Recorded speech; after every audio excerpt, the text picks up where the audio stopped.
د ریا ډولونه. ریا په څو ډوله ده او په څه ډول مو شیطان په ریا کې اچوي؟ د ریا یو ډول هغه دی چې شیطان په واضحه او څرګنده توګه در باندې برید وکړي. دا د ریا تر ټولو ناوړه ډول دی. په دې توګه شیطان درته وایي فلانی کار وکړه چې خلک دې وویني. د هر کار په ترسره کولو کې باید له ځانه وپوښتئ چې ولې دغه او یا هغه کار ترسره کوئ. آیا د دغه کار په ترسره کولو کې خو به شرک نه کوئ؟ آیا دغه کار یوازې او یوازې د دې لپاره ترسره کوئ چې خلک مو وویني؟ د همدې لپاره په ځان دومره زحمت ګالئ چې خلک مو د عبادت پر مهال وویني؟ که داسې مو وکړل نو پوه شئ چې دا د ریا تر ټولو ناوړه او خطرناک ډول دی. په دې اړوند مې یوه کیسه اورېدلې. وایي چې یو وخت یو نفر په جومات کې په لمانځه ولاړ و.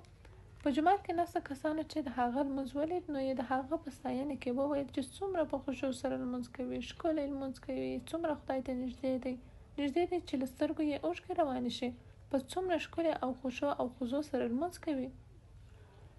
په لمانځه ولاړ تن د هغوی خبرې اورېدې، خو کله چې یې لمونځ خلاص کړ نو خلکو ته یې وویل زما روژه هم ده. په ریا کې دغه ډول تر ټولو څرګند او واضح او خطرناک ډول دی. د ریا یو بل ډول لږ پټ خو ډیر ویرونکی دی. خو دا به کوم ډول وي؟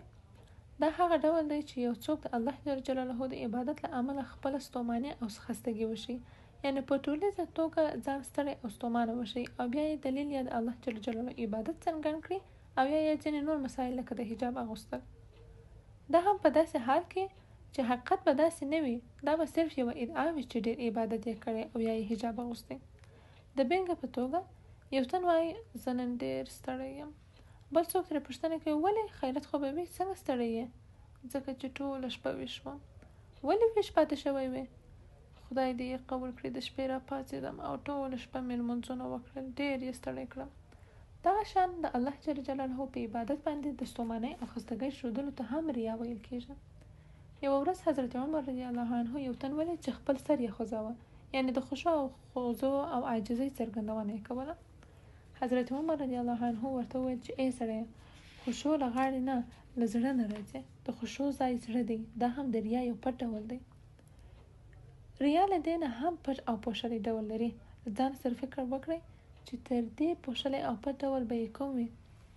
د ریا دغه ډول داسې دی چې یو څوک د کار پیل خاص د الله جل جلاله لپاره وکړي، خو کله چې د عمل په وخت کې د خلکو ورته پام شي نو زړه یې خوشحاله شي. د خلکو د لیدو له امله هغه عمل په ښه او ښکلي توګه ترسره کړي. د بیلګې په توګه یو څوک پر لمانځه درېږي، له لومړي سره یې نیت خاص د الله جل جلاله لپاره وي، خو کله چې د لمانځه پر وخت خلک ځان ته متوجه وویني نو په خپل لمانځه کې ښه والی راولي، په ښه او سمه توګه یې ترسره کوي. یعنې د خلکو چې ورته پام شو نو لمونځ یې ښه کړ، که نه تر هغه وړاندې یې د لمانځه ښه والي، تواضع او خشوع ته یې دومره پام نه و. څه فکر کوئ؟ ریا هم دومره وه؟ نه، تر دې لا ژوره، پټه او پوښلې ریا هم شته. دا به کوم ډول ریا وي؟ یو شمېر خلک خپل ټول حواس راټولوي چې د خلکو په وړاندې خشوع ونه کړي او خلکو ته ځان ونه ښیي. له همدې امله په خپل کور کې ډېره خشوع کوي، یعنې په کور کې خشوع کوي او د خلکو په وړاندې یې نه کوي. دا د دې لپاره چې په کور کې خپله خشوع ښه تمرین کړي او بیا کله چې د خلکو په مخ کې خشوع کوي نو لکه د یوه ممثل په څېر ښکاره نه شي. ډېره حیرانوونکې خبره ده. تاسو له ځانونو سره فکر وکړئ، آیا همداسې نه ده؟ ډېره ستونزمنه ده چې په کور کې خشوع وکړئ، اخلاص وکړئ، له ځانه سره وژاړئ او دا ټول کارونه یوازې د دې لپاره چې وروسته بیا د خلکو په وړاندې د دغه اعمالو په ترسره کولو کې ځان طبیعي وښیئ.